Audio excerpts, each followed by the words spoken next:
ভাইয়া 2020 একটি অসাধারণ লাইভ ওয়ালপেপারের সাথে আমাদের সাথে পরিচয় করিয়ে দাও। ঠিক আছে, আজ আপনাদের সাথে অসাধারণ একটি ক্লক লাইভ ওয়ালপেপারের সাথে পরিচয় করিয়ে দেব, যে ওয়ালপেপারটি সেট করলে আপনার বয়ফ্রেন্ড বা গার্লফ্রেন্ড আপনাকে বলবে কিভাবে এটি সেট করলে আমাকেও দেখা। সে তো বুঝলাম ভাইয়া, এবার ভিডিওর মেইন টপিকে যাও। ওকে, এই অসাধারণ লাইভ ওয়ালপেপারটি সেট করার জন্য আপনাকে প্লে স্টোর থেকে ছোট্ট একটি অ্যাপ ইনস্টল করে নিতে হবে। আর এই অ্যাপটি কোথায় পাবেন, কিভাবে ইনস্টল করবেন, সমস্ত তথ্য এই ভিডিও শেষে আমি বলে দেব। তো অ্যাপটি ইনস্টল করার পর ঠিক এরকম একটি পেজ ওপেন হবে। এই পেজে প্লে অপশনে করে দেবেন টাচ। ওয়াও, অসাধারণ। তো দেখতে পাচ্ছেন এখানে ঘড়ির মধ্যে time, date and battery percentage সবগুলি কিন্তু শো করছে। ভাইয়া ভালোই লাগছে, এখানে আরো ভালো লাগতো যদি এই ঘড়ির ব্যাকগ্রাউন্ডে আমার নিজের ছবি সেট করতে পারতাম, এমনকি ঘড়ির সাইজ ছোট বড় এবং ঘড়ির পজিশন চেঞ্জ করতে পারতাম, তাহলে না কতই ভালো হতো। কোনো ব্যাপার না, এর জন্য আপনি এই সেটিং আইকনে টাচ করবেন। সেটিং আইকনে টাচ করার পর এখানে বেশ কিছু অপশন পেয়ে যাবেন। প্রথমত ক্লক, এই ক্লকে টাচ করবেন।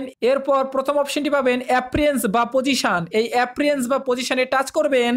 দেখবেন ঘড়িটি আপনার ডিসপ্লের যে কোনো জায়গায় সরাতে পারছেন। আর ওপরে কিছু অপশন পাবেন। প্রথমত সাইজ, তো এখানে প্লাস মাইনাস রয়েছে।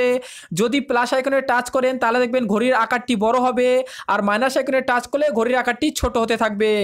নেক্সট অপশন পাবেন ওপোসিটি, এখানে যদি প্লাস আইকনে টাচ করেন তাহলে দেখবেন ঘড়ির ভেতরের ব্যাকগ্রাউন্ডে ওপোসিটি বাড়বে, আর মাইনাস আইকনে টাচ করলে ওপোসিটি কমবে। তো জাস্ট আপনারা এখানে ওপোসিটি কিছুটা কমিয়ে রাখবেন যাতে ঘড়ির ব্যাকগ্রাউন্ডটা হালকা দেখা যায়।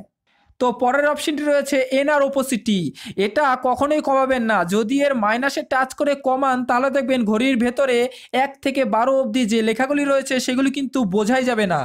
দেন নিচে একটি অপশন পাবেন সেট, জাস্ট সেট অপশনে টাচ করবেন। তো এই পেজে নেক্সট অপশন রয়েছে ক্লক ডিজাইন। তো এই ক্লক ডিজাইনে টাচ করলে আপনাদের ইচ্ছা মতো যে কোনো একটি ডিজাইন চুজ করবেন। দেন নিচে পাবেন সেট, জাস্ট সেট অপশনে টাচ করবেন। এরপর ডেট অ্যান্ড ব্যাটারি দুটি টিক করবেন। টিক করার পর ব্যাক করবেন। দেন এই পেজে পাবেন স্নো, জাস্ট স্নোতে টাচ করবেন। স্নোতে টাচ করার পর স্নো স্পিডটি আপনাদের ইচ্ছা মতো বাড়াতে পারবেন, এমনকি কমাতে পারবেন। তো আমি সাজেস্ট করব একটু কমিয়ে রাখবেন, একটু কমিয়ে রাখলে ভালো লাগবে। তো নিচে একটু অপশন পাবেন স্নো ইন্টেন্সিটি, জাস্ট স্নো ইন্টেন্সিটিটা মিডিল পজিশনে রাখবেন। তার নিচে কিছু আইকন পাবেন, তুষারগুলি কিভাবে পড়বে আপনাদের ইচ্ছা মতো এগুলি থেকে যে কোনো একটি চুজ করে দেবেন। এরপর করে দেবেন ব্যাক। আর এই পেজের সর্বশেষ অপশনটি রয়েছে ব্যাকগ্রাউন্ড, জাস্ট ব্যাকগ্রাউন্ডে করে দেবেন টাচ। দেন এখানে একটা অপশন পাবেন ফ্রম পার ইনস্টলড, তো এখানে টাচ করলে এই অ্যাপসেরই বেশ কিছু ব্যাকগ্রাউন্ড দেওয়া রয়েছে, এখান থেকে আপনারা যে কোনো একটি চুজ করতে পারেন। আর আপনারা যদি চান নিজের ছবি ব্যাকগ্রাউন্ডে সেট করতে তাহলে ফ্রম গ্যালারিতে টাচ করবেন। এরপর আপনাদের গ্যালারিটি শো করবে, আপনাদের গ্যালারি থেকে যে কোনো একটি ছবি চুজ করবেন, তাহলে দেখবেন সেই ছবিটি আপনাদের ব্যাকগ্রাউন্ডে সেট হয়ে যাবে।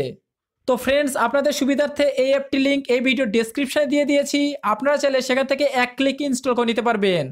ফ্রেন্ডস, আশা করি সম্পূর্ণ ব্যাপারটি ক্লিয়ারলি বোঝাতে পারলাম। তো সবাই ভালো থাকবেন, সুস্থ থাকবেন।